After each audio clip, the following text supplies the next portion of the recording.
আমি কিভাবে তিতার ডাল করি আজ দেখাই চলো। প্রথমেই তেলটা গরম করে নুন হলুদ মাখিয়ে রাখা উচ্ছেগুলোই তেলের মধ্যে ছেড়ে দিতে হবে।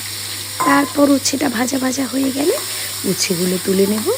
আর একদিকে আমি মুগ ডাল ভেজে সেটা সিদ্ধ করতে দিয়ে দিয়েছি।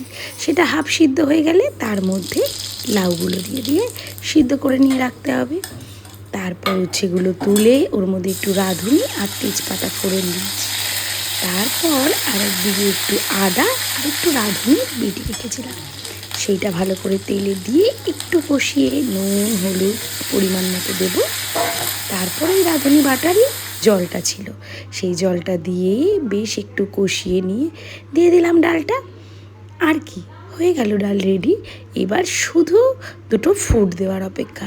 দুটো ফুট দেবে আর মিষ্টিটা আন্দাজ মতো দিয়ে দেবে।